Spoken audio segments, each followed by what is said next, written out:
Hello everybody, I hope you're having a wonderful day, and today I'm going to be sharing with you guys how I do my process of anodizing stuff throughout my collection.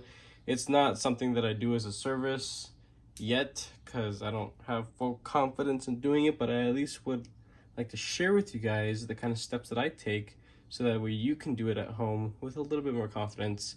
I'm not super nerdy, I'm not a mad scientist. Um, but this is really fun, and it did take a good bit of failure to know what I'm doing without, of course, hurting myself or damaging any knives. But we are going to be working on my bug out. Now, this is the bug out I'm sure you recognize on a lot of my comparison videos. I carry this unit a lot, like a lot. It's genuinely a wonderful knife after all the modifications, but I've probably put in as much modifications that are worth like twice as much than the actual knife at base. So originally this was the Blade HQ exclusive 20CV. It had like the green accents.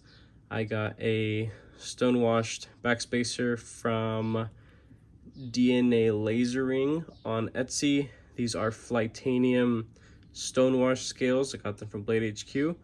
All the hardware is titanium, also flytanium thumb studs, flytanium access bar, and a titanium Lynch Northwest deep carry pocket clip. The only things that are here that are not titanium are the pivot, the middle portion of the bar, because it needs to be a hardened steel piece to be interacting with the tang of the blade, and I believe the screws that come on the Lynch Northwest clip. So I'm really just going to be anodizing the scales and the clip because I want to take a second to figure out what I'm really working with when it comes to doing the hardware. I want to do something that kind of matches, or I might just leave them raw. I mean, silver hardware still does look pretty nice, so we're going to go ahead and do that. I'm going to leave the blade factory. That's fine. It's nothing crazy. It does have that weird machining mark right here, where that line right there, if you could see a little bit. Let's see if I could give this a little wipe real quick, show you guys what I'm talking about.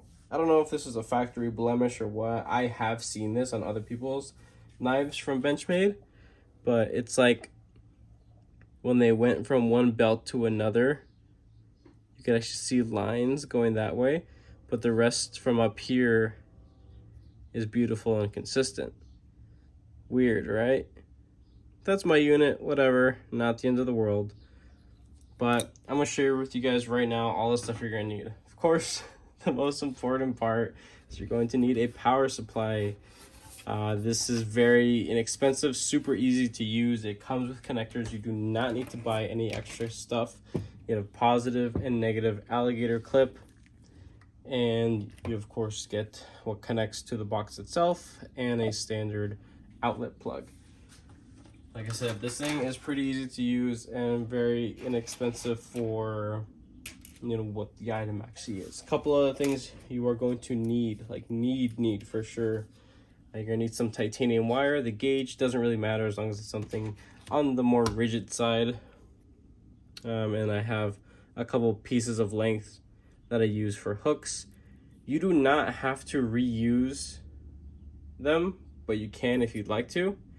It's just best that they are cleaned in some acid afterwards, just to, well, before and after, just to make sure that there's no, you know, inconsistent transferring of electricity. Also something that the negative is going to be attaching to, so you're going to want the positive on the piece itself and the negative to this. I believe it's called the cathode or the anode. I'm not 100% sure on the proper terminology of all this stuff, but I know the setup. I'll show you guys in a second. Also, other stuff, things that you're gonna need to help take apart and basic maintenance, shit like that. I have a little 3-pack of KPL pivot lube, lock stick, the sticks of the semi-hold, an assortment of Weehaw bits, a little stubby driver, and if you have a stubborn knife that may have a little bit too much Loctite on it from the, you know, factory, or maybe you just put way too much like I've done myself, I have a shaved down popsicle stick because I don't want to put like a metal pry in between, you know, a sensitive knife. A couple of other things you're going to need actually this. No, you're not going to need that. That's for something completely different. Right in here, I have a tub, and this is the actual solution that it goes in. Here, it's just water with some borax. Doesn't matter what kind of borax, just something to help transfer electricity. This little can, duster, air can, preferably one with a little straw to help push out any excess moisture between process of cleaning and anodizing, and making sure like the finish that you got, the color that you got, is actually what you were going for. Because when the actual scales or whatever you are anodizing, when it is wet, it looks completely different than when it's dry. Completely different. And when your hand oils touch it, it also changes the color a lot. So it's honestly pretty difficult to get consistencies when it comes to anodizing titanium, and the finish on the actual titanium itself has a huge role to play in all this kind of stuff. Another thing too that you're going to want to use also to help clean, you can go directly from this to this tub over here. So this is just the borax and water, and here we have Winks rust stain remover. This is full strength. It's not diluted. It's in a glass vessel. It's not going to corrode. It's perfectly safe and fine. One thing I did notice that I didn't really know about, but when I was doing a lot of work with anodizing stuff during the winter, I'm here in my garage and it gets pretty freaking cold. The Winks was not working. It wasn't taking at all. But the second that the actual liquid got to room temp, or maybe a little warmer, the effect took like that. It was insane how fast it actually works at full strength. So depending on where you're at and your surrounding area, it might be a little slower, might be a little quicker, but it's a visual change that happens quite violently, I would say. Like it's not a subtle change. So you can see how fast the color is actually stripped, or the finish. That acid can actually strip away finishes and strip down to a raw state of titanium. So here you can see that there is kind of like this just very, very light factory polish to the scales. If I were to leave this in that acid for too long, it would completely dull it out and strip it to the rawest form of titanium. Some people like that. I personally don't. But eventually we'll start talking about sanding and polishing and different finishes that you can put on. Me personally, I don't try to strip away too much, so much so that like I have to actually go and invest in things to like a buffing wheel with a wire attachment to do like a light eggshell finish or something on the titanium. I don't do that kind of stuff yet. Don't have the time for it. Don't have the money for it right now. Too busy spending my money on freaking knives. Other things you're gonna need for cleaning purposes is acetone and just overall kind of common sense stuff. Goggles, they are recommended. Yeah, they're definitely recommended. Something that covers underneath for possible splash, something on the sides, and gloves, nitrile gloves would be fine. I do a lot of this stuff barehanded because honestly these chemicals aren't that corrosive. They're really not that bad. But if you know that you have very sensitive skin, yes, please wear gloves. So we're gonna go ahead and I'll be back after this thing is disassembled, all the pieces that we are going to be actually anodizing. I'm gonna take it into the kitchen and we're just gonna get them nice and clean, some nice soapy water. I wanted to mention real quick that if you are unsure about your hardware or any extra little pieces that you want to anodize or do work on, and you're not sure if it's titanium or not, you can just take a magnet. Doesn't matter what type of strength or whatever it is. But here it doesn't stick, it's titanium. Clip doesn't stick, it's titanium. Backspacer, nothing there. This is the pivot, should stick, yeah, because it's steel. The other side of the pivot, yeah, it lightly sticks. All the hardware, all the body screws, they should be titanium, and they are all titanium. The backspacer barrels, they are steel. And the pocket clip screws should be steel as well. Yes, they're also steel. course, the actual blade itself, it's steel. Yep. And I just forgot about removing that thumb stud there. So that's a little trick to use. Alrighty, so I have you guys at a really weird angle, but from what I'm seeing on my camera, this is about the most amount of stuff that I can pack into the frame to show you guys what I'm doing. So everything is set up. Clean paper towels, the pieces have been cleaned, they're covered. A little paper towel over here this way. Negative and positive are in. It just hasn't been turned on yet. Yeah, make sure your hands are clean. If you have sensitive skin, please put on gloves, goggles, of course. So we are going to turn on the power supply. There's a little button in the back. You can see that it is on, and turn it all the way down just to zero it out. Why, I have no idea. I have a specific picture. It doesn't belong to me, but it's a specific picture that I reference a lot when I look up a titanium anodizing chart for the color range and all that kind of stuff. I'm gonna go for a greenish kind of teal, a little bit more on the green side. Wow, shocker, what a surprise. My favorite color, right? So we're gonna do the scales teal, and I'm probably gonna do the opposing pieces a bronze, maybe something a little bit golder, not so brown. But so we're gonna do 85 first with the actual scales. I'll pull them up in a sec. So I'm just taking a little alligator clip, clipping it to this guy right here, and all it is, it's just looped down, sitting into the water.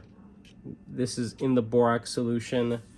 You don't need to put it into the winks right now, but I want to show you that typically this is the setup that I have, but because I'm not re-anodizing anything, I technically don't need to have this right now. But this is typically what my setup looks like if I have a knife that I've done work to and I just feel like changing the color. One little thing that I would definitely advise, now having a little bit of experience, purchase some titanium rings off of Amazon, or something else that's small and easy to manage, and practice with those. They come in multiple different finishes and they're like $10 a piece.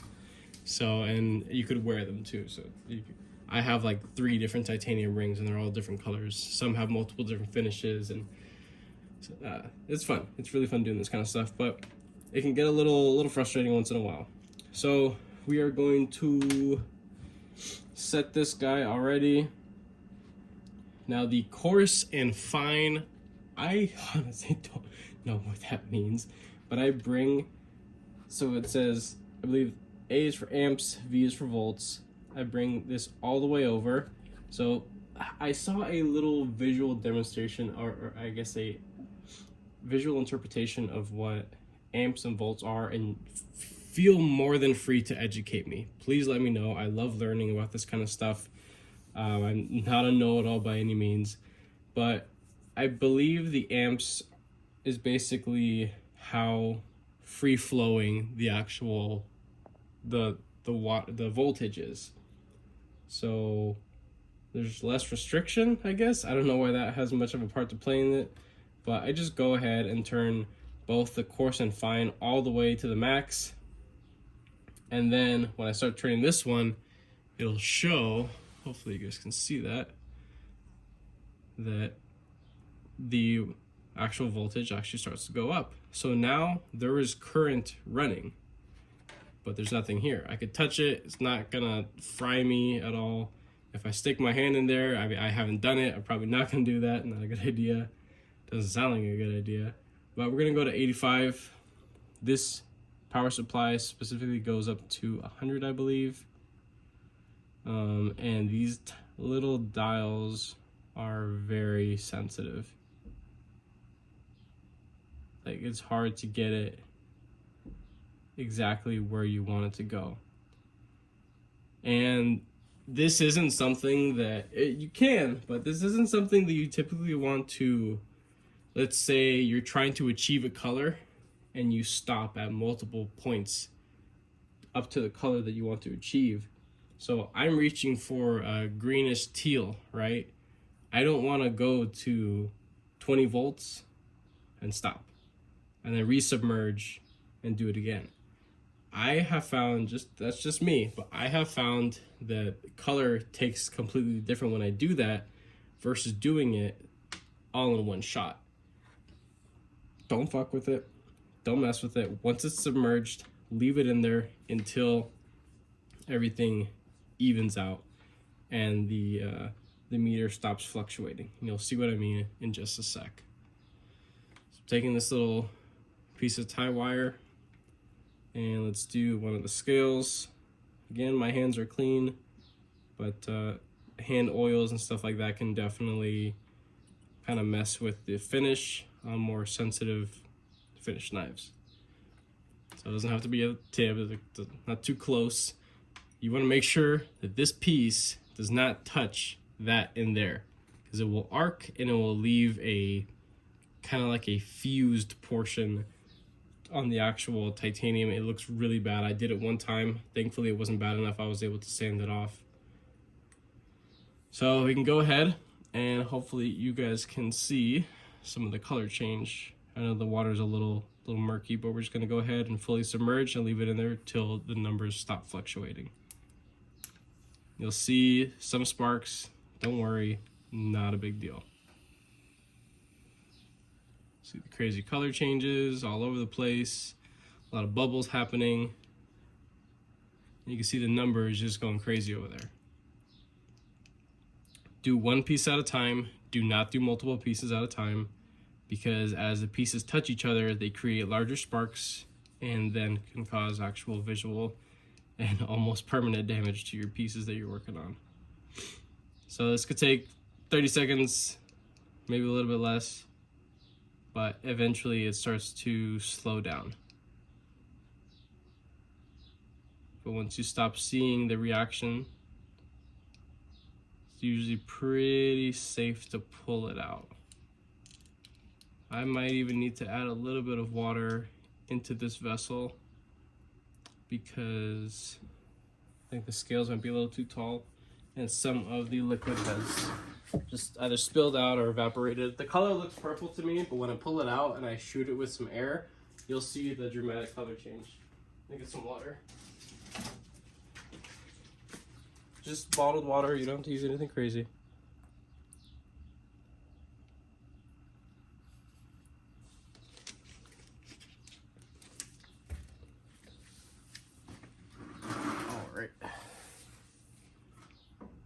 Alright, let's check this out. Let me get a piece of paper towel so I don't handle it barehanded.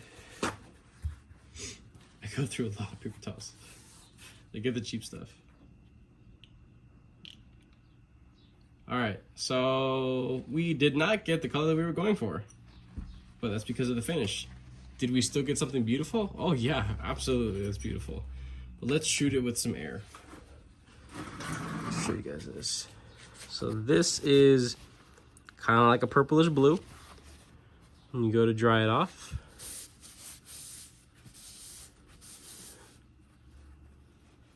It'll start to change a little bit. We've got some greens in there, but it's still mainly a blurple. It's a gorgeous blurple, it really is. Let me just show you guys up against our original. You see the difference. Yeah, that's you just anodize something. So it's that easy. The hard part is getting what you want. But it's very easily achievable, and honestly, that's pretty freaking gorgeous. I might mess with that a little bit, but like I was saying, if I go and put this in the Winx rust remover, it will remove some of the finish, so the piece will come out a little duller than this is. So at this point, I need to make the decision whether or not I want to make the other scale look like this and just leave it as is and be happy with it, or I could risk putting it back in there and doing what I said what you shouldn't do, and stop and then add more color on top of that, Sometimes it works, most of the time it doesn't. But you know what? For the sake of the video, we can go ahead and try that out. So I'm going to take the piece that I just anodized and see if maybe 90 will make a difference. So we're going to go ahead and raise it, and I kid you not, just a little bit of difference brings out all these different types of tones and colors, and really anything that I've gotten has just been beautiful. It's just never been exactly what I wanted, and it's taken a lot of time to, you know, get something that is remotely what I actually want. But still, this is something you're gonna have to do on your own. It's really fun, it just takes a lot of time. So when I see OEM companies that have, you know, knives that are already anodized, all these different cool colors, I have massive respect for them to be able to get consistency. I know they have machines and all this type of like fancy equipment to get it right every single time, but it still needs to be said that, yeah, this is a little difficult to get it consistently. So we're gonna go ahead, just resubmerge a little bit higher of a voltage and see if we can get maybe some more blues, maybe a little bit more greens. Because the purple, while it's beautiful, it's I definitely want to get some green. So we'll leave it in there until the numbers kind of settle out.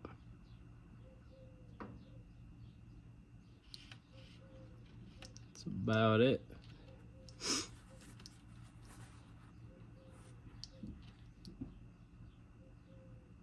Yeah, we'll call that good. Okay, still looks kind of the same, but you know what? We have more blue, so maybe if we keep going, we'll eventually get some greens. Like I said, the finish that is on your piece really does determine the saturation of color. So yeah, it's still a blurple, but now the sheen is more green than it is blue. I hope that's coming out on camera. Let's go ahead and bump it up a little bit more. I don't know why I keep reaching back there. There's nothing back there. Let's do 95. Really want to get some greens on here.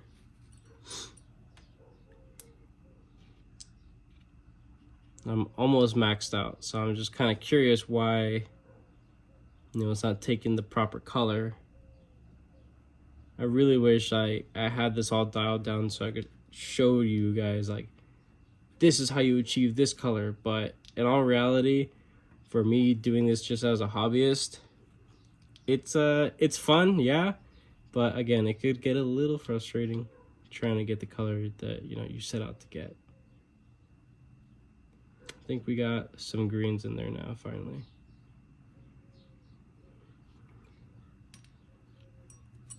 Okay, yeah, definitely. That is gorgeous looking. Still looks a little blurple, but we'll dry it off right now. Check it out. That's nice. That's cool. You know what? I'm starting to definitely like that. You see it drying up. There's a little bit of shadow from the lights that I have in here, but just the back. Let me see if I could air it out a little bit.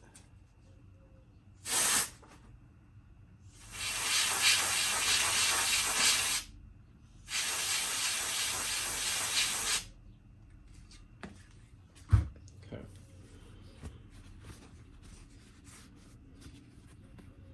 Yeah, there's definitely a whole lot more green in there than there was originally.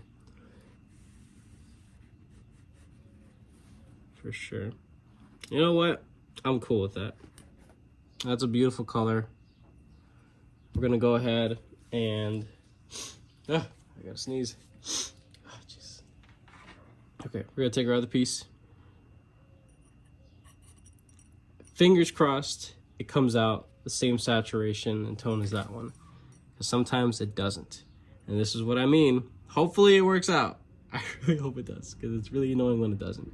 But when you do that stop and go, and you keep adding more and more to it, and you don't do it all in one straight shot, sometimes the color doesn't completely take.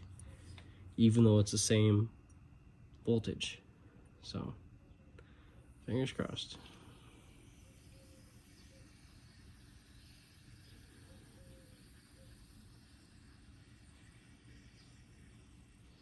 I mean, we're almost maxed out on the power supply, so I mean, there's not a whole lot much more that I could do to this. But like I said, regardless, doing this is really fun, and you're always going to get something beautiful. And in the beginning, definitely something unexpected. I have huge respect for custom makers that just bring out all these incredible like base colors and undertones, and some have like little polished areas that they add lower voltage spots to it. It's so much fun.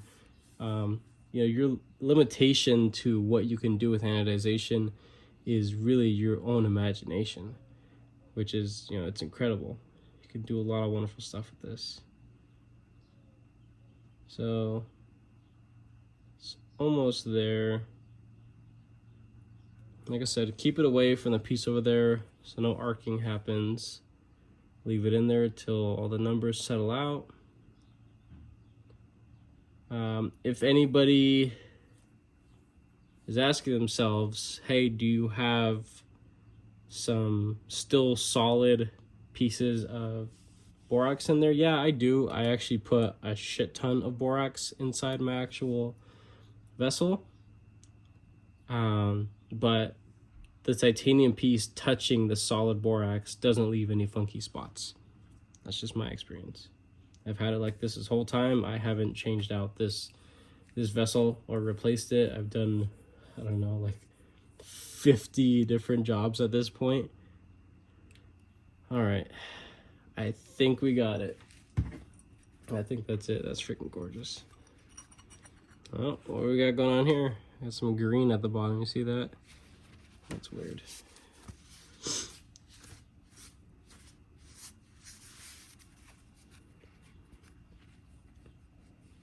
All right, so this one came out, whoa.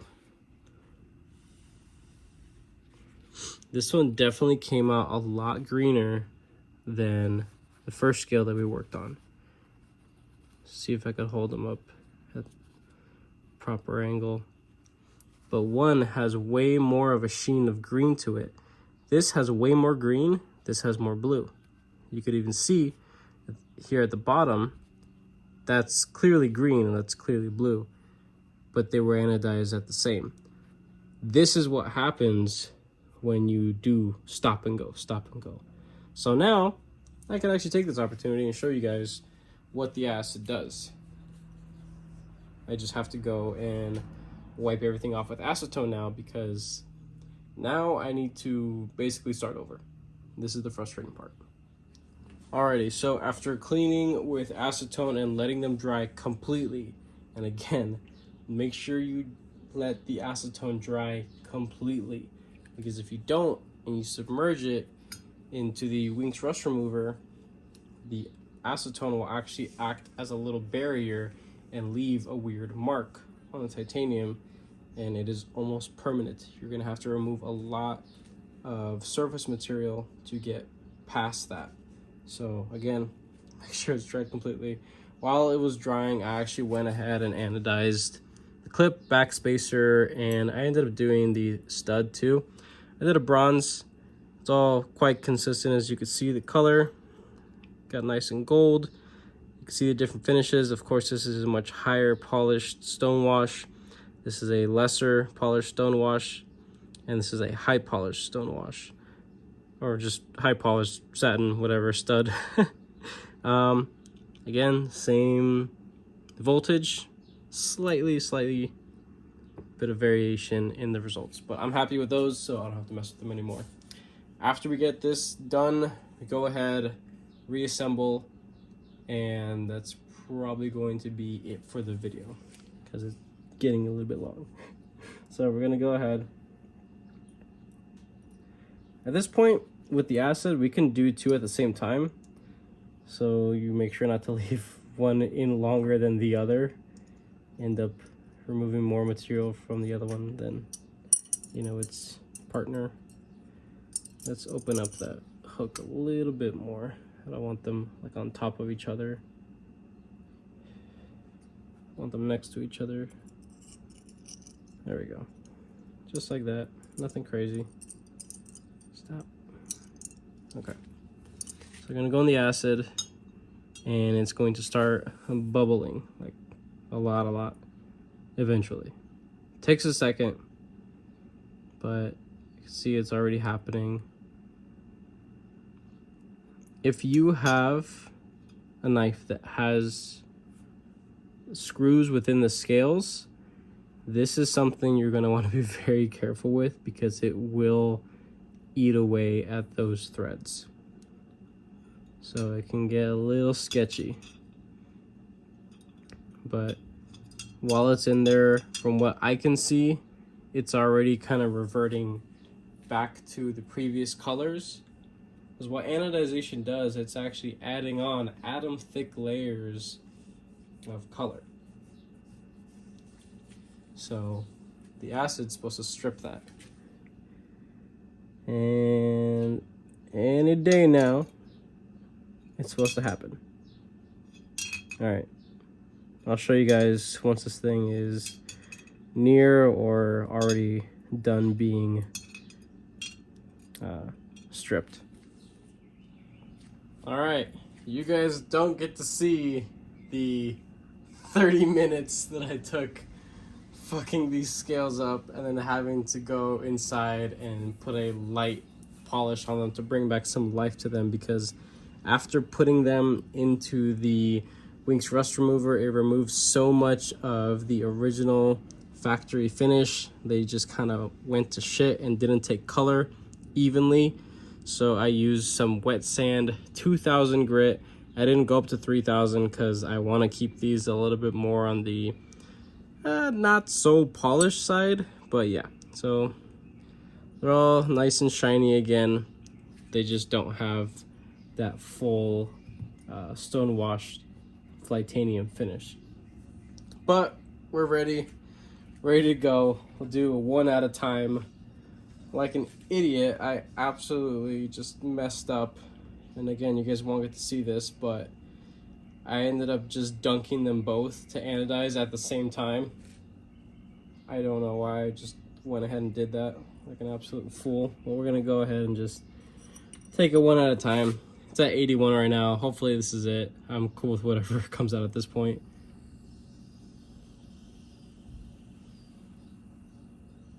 All nice and clean. Shouldn't have any weird marks. Color should take nice and evenly. If there is a little bit of an ombre effect, I'm cool with it. I'm fine with it. As I've been mentioning before, this is something you're really gonna have to spend a lot of time with practicing to get what you're actually, setting out to achieve. Because it's hard to get a little consistent. So you know what? I'll take it. It's a blurple. I'll take it. There's actually some greens to that. Actually looks kind of nice. We'll check that out once it's dried up.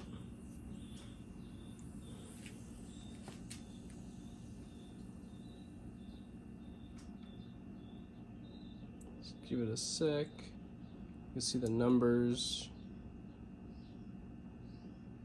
back there.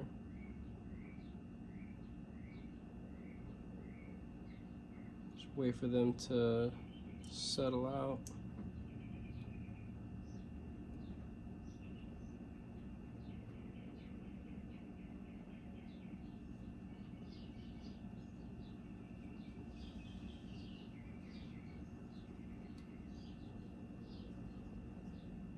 Sometimes they still fluctuate a lot. Not too sure what's the cause of that, but that should be it. Color seems to be done. Well, it's consistent. They're both exactly the same. I'm cool with it. Let's go dry these guys up. Show you the finished look in just a sec. I'll show you how these guys look all nice and dried up.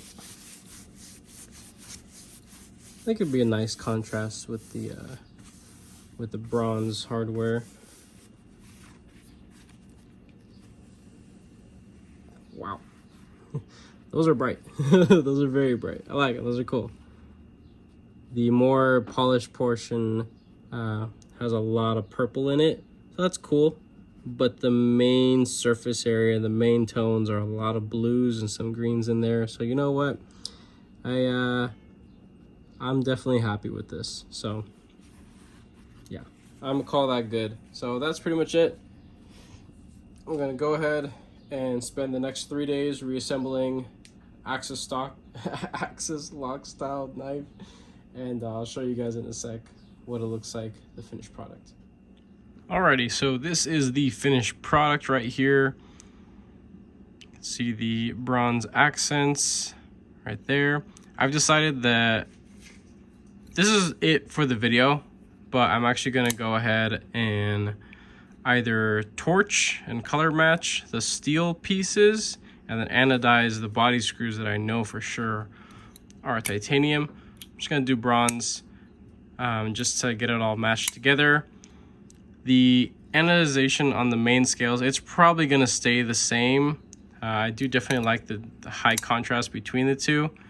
And the blade, I think I might just end up doing something interesting with that. Who knows? I don't know. I just sharpened this not too long ago.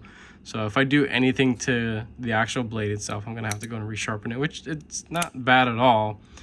But yeah, that's pretty much it. And you know what? If this isn't your thing, this color scheme, as I mentioned before, your limitation when it comes to anodization, it's just your imagination. The only thing you can't do is like red and black. Literally, those are the only two things from what I know that you can't do. You know, I believe there's a certain chemical that you could use to, you know, blacken the titanium, but red, it's not really achievable. There is this weird kind of transitional space between I think yellows to pinks, where at I think like a sandblast finish, I've seen it, it looks kind of mustardy, almost a little with hints of brick in it, brick red I mean. It's not really a pleasing color. It looks honestly pretty gross. But again, if that's your thing, if that's what you're going for, I mean, you could just play around with so many different finishes and different voltages and get something, you know, quite amazing. So hope you guys enjoyed this little video of mine. I'm gonna edit this as best as I can so you guys can just get a clear cut kind of video of what it is to anodize. I'm not a professional, as I mentioned in the beginning, but I have a fun time doing this, and it's pretty darn easy for the most part, at least to get started, to get the basic tools.